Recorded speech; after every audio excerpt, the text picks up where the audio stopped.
நீங்கள் பார்த்துக் கொண்டிருப்பது AJK டிவியின் புதுவை மாலை. வணக்கம். புதுவை பாப்ஸ்கோ ஊழியர்களுக்கு பணி நிரந்தரம் மற்றும் திருத்தி அமைக்கப்பட்ட உறுதி செய்யப்பட்ட பணி உயர்வு ஆணையை முதல்வர் ரங்கசாமி வழங்கினார். புதுவை பாப்ஸ்கோ நிறுவனத்தில் காலியாக இருந்த 37 உதவியாளர் பணியிடங்கள் 10 ஆண்டுகளாக தினக்கூலி ஊழியர்களாக பணிபுரிந்த ஊழியர்களுக்கும் மேலும் 19 உதவியாளர்களுக்கும் திருத்தி அமைக்கப்பட்ட உறுதி செய்யப்பட்ட பணி உயர்வு ஆணை வழங்கும் நிகழ்ச்சி நடைபெற்றது. நிகழ்ச்சியில் சிறப்பு விருந்தினராக முதல்வர் ரங்கசாமி கலந்து கொண்டு 37 உதவியாளர்கள் மாதம் ஒன்றுக்கு 7010 ரூபாய் கூடுதலாக சம்பளம் பெறும் வகையிலும் 19 நபர்கள் திருத்தி அமைக்கப்பட்ட பதவி உயர்வு மூலம் மாதம் ஒன்றுக்கு 1000 ரூபாய் கூடுதலாக பெறும் வகையிலும் பணி ஆணையை வழங்கினார். பாப்ஸ்கோ தலைவரும் சட்டமன்ற உறுப்பினருமான தமிழ்ச்செல்வன் முன்னிலையில் நடைபெற்ற நிகழ்ச்சியில் அரசு செயலர் ராகேஷ் சந்திரா, பாப்ஸ்கோ மேலாண் இயக்குநர் மோகன்தாஸ் ஆகியோர் உடனிருந்தனர். புதுவையில் ஆட்டோ கட்டணத்தை முறைப்படுத்த கோரி போக்குவரத்து துறையை முற்றுகையிட்டு பாரதிய ஜனதா கட்சியினர் ஆர்ப்பாட்டம் செய்தனர்.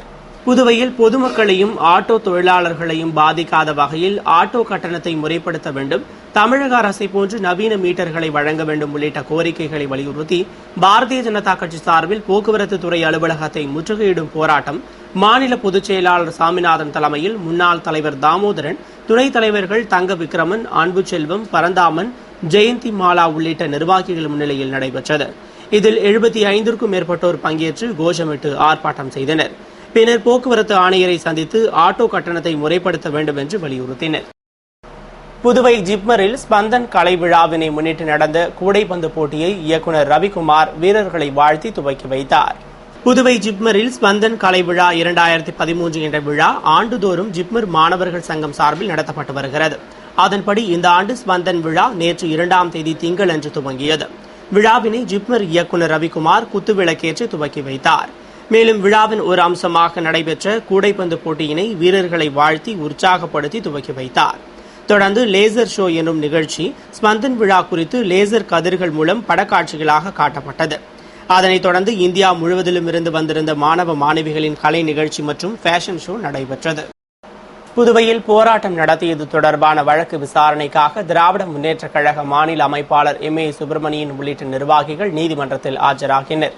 புதுவை திராவிட முன்னேற்றக் கழக நிர்வாகிகள் கடந்த 2 ஆண்டுகளுக்கு முன்பு திருவாரூரில் தளபதி ஸ்டாலின் கைது செய்யப்பட்டதற்கு கண்டனம் தெரிவித்து போராட்டத்தில் ஈடுபட்ட போது அப்போதைய மாநில அமைப்பாளர் ஜானகிராமன், மாநில அமைப்பாளர் MA சுப்பிரமணியன், துணை அமைப்பாளர் SP சிவகுமார், முன்னாள் இளைஞரணி அமைப்பாளர் சிவா, பொருளாளர் அனிபால் கென்னடி, சட்டமன்ற உறுப்பினர் நந்தா சரவணன், இளைஞரணி துணை அமைப்பாளர் திருவாண்டார் கோவில் காந்தி, தைரியநாதன், முன்னாள் கவுன்சிலர் சக்திவேல் ஆகிய 10 பேர் மீது போலீசார் வழக்கு பதிவு செய்தனர்.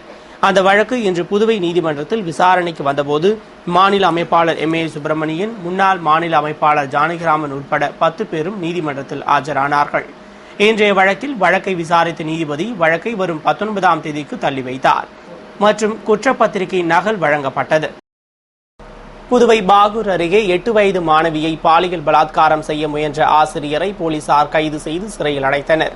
புதுவை பாகூர் அருகே உள்ள இருளன்சந்தை கிராமத்தில் உள்ள அரசு துவக்க பள்ளியில் 3ஆம் வகுப்பு பயிலும் 8 வயது மாணவியை ஆசிரியர் ஹரிகிருஷ்ணன் பாலியல் பலாத்காரம் செய்ய முயன்றதாக கூறப்படுகிறது.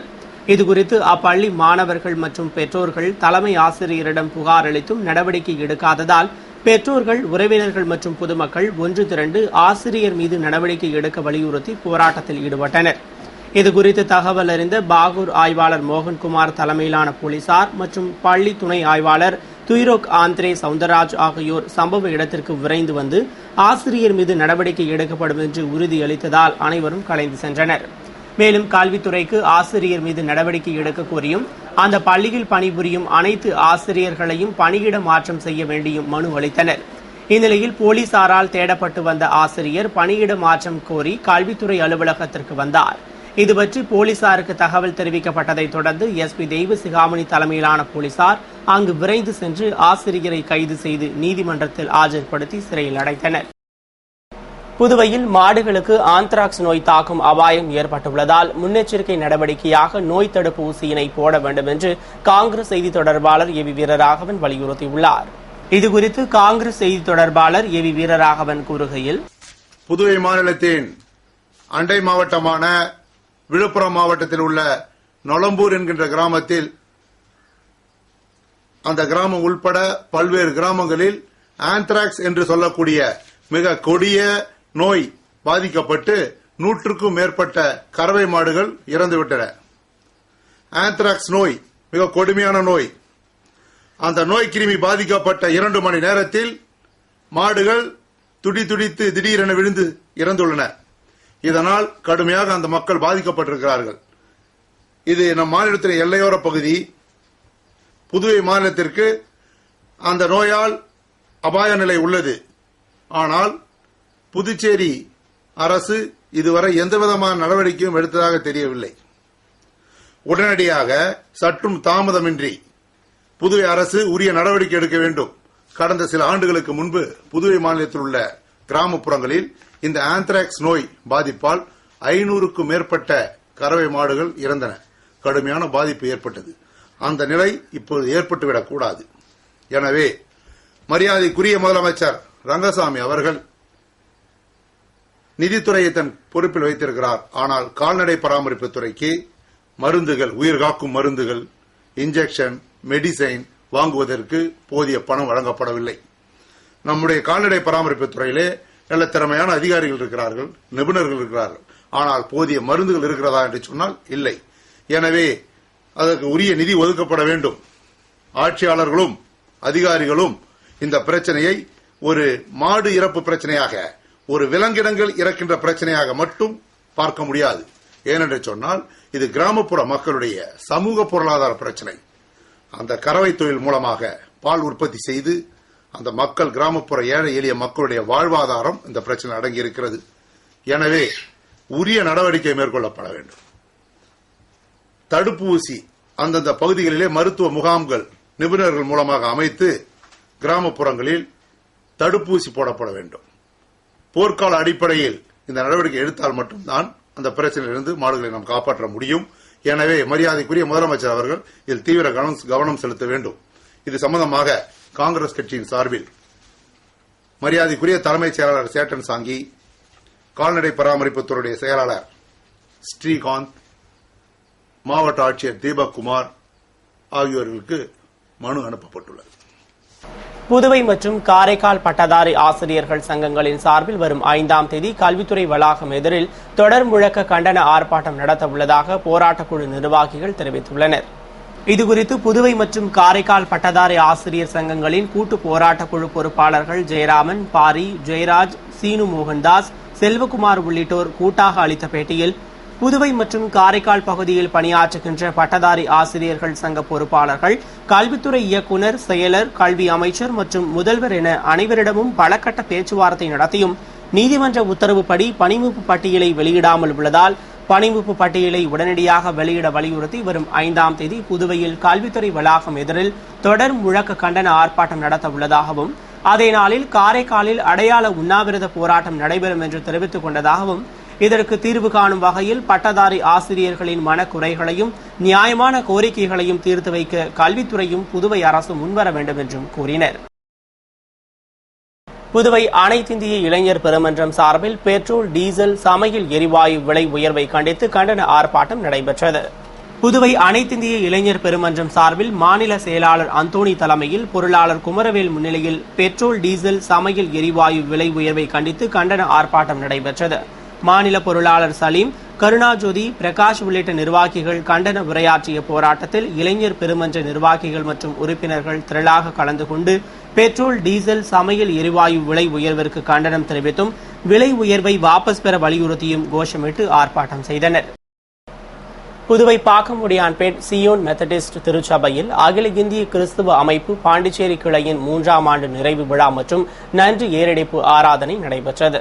அகில இந்திய கிறிஸ்துவ அமைப்பு கடந்த 15 ஆண்டுகளுக்கு மேலாக தேசிய அளவில் சபை பாகுபாடின்றி இந்திய திருச்சபைகளின் பாதுகாப்பு மற்றும் சேவை குறித்தும், நலிவடைந்த மக்களின் மேம்பாட்டிற்காகவும் அவர்களின் வாழ்வாதார உரிமைகளை அறிந்திருக்கவும் அவ்வுரிமைகளை சட்ட ரீதியாக பெற்று பயனடையவும் கவனமாக செயல்பட்டு வரும் இயக்கமாகும். அந்த இயக்கத்தின் புதுவை கிளையினுடைய 3வது ஆண்டு நிறைவு விழா பிதாவாகிய தேவனுக்கு நன்றி ஏறெடுப்பு விழாவாக பாக்கமுடியான்பேட் சியோன் மெத்தடிஸ்ட் திருச்சபையில் நடைபெற்றது. இயக்கத்தின் ஹைதராபாத் கிளை மதுசூதன் தாஸ் திருமுறை போதனை நிகழ்த்திய நிகழ்ச்சியில் புதுடெல்லி கிளை பொது மேலாளர் டாக்டர் ஜான் தயாள் சிறப்புரையாற்றினார். தொடர்ந்து தேசிய ஒருங்கிணைப்பாளர் குமாரசாமி வாழ்த்துரை வழங்கிய நிகழ்ச்சியில் புதுவை கிளை செயலாளர் ஞானபிரகாஷ் 3 ஆண்டு அறிக்கைகளை வாசித்தார். நிகழ்ச்சியில் புதுவை கிளை நிர்வாகிகள் மற்றும் திருச்சபை உறுப்பினர்கள் திரளாக கலந்து கொண்டனர். புதுவை அரியூர் நியூ ஹாரிசன் சர்க்கரை ஆலையில் பணிபுரிந்து உயிரிழந்த தொழிலாளர்களின் வாரிசுகளுக்கு நிலுவைத் தொகையினை அமைச்சர் ராஜவேலு வழங்கினார். புதுவை மாநிலம் அரியூர் கிராமத்தில் இயங்கி வந்த நியூ ஹாரிசன் சர்க்கரை ஆலையில் பணிபுரிந்து உயிரிழந்த தொழிலாளர்களின் வாரிசுதாரர்களுக்கு வேலை இழப்பின் காரணமாக கொடுக்கப்பட வேண்டிய வேலை இழப்பீட்டுத் தொகை, பணிக்கொடை, நிலுவை போனஸ் போன்ற இதர சட்டப்படியான நிலுவைத் தொகை உச்சநீதிமன்றம் மற்றும் உயர்நீதிமன்ற வழக்குகளில் கூறப்பட்ட தீர்ப்பின்படி வழங்கும் நிகழ்ச்சி நலத்துறை அமைச்சர் அலுவலகத்தில் நடைபெற்றது. நிகழ்ச்சியில் சிறப்பு அழைப்பாளராக அமைச்சர் ராஜவேலு கலந்து கொண்டு 16 இறந்த தொழிலாளர்களின் வாரிசுதாரர்களுக்கு நீதிமன்றத்தால் அறிவிக்கப்பட்ட 41,31,956 ரூபாயினை வழங்கினார். நிகழ்ச்சியின் போது தொழிலாளர் துறை ஆணையர் ஸ்ரீனிவாஸ், துணை ஆணையர் தம்மு கணபதி மற்றும் அதிகாரிகள் உடனிருந்தனர். புதுவை கரிக்கலாம்பாக்கம் கிராமத்தில் இலவச மனைப்பட்டா வழங்க கோரி மக்கள் வாழ்வுரிமை இயக்க தலைவர் ஜெகநாதன் தலைமையில் ஆளுநர், நலத்துறை அமைச்சர் ஆகியோருக்கு தபால் அனுப்பும் இயக்கம் நடைபெற்றது.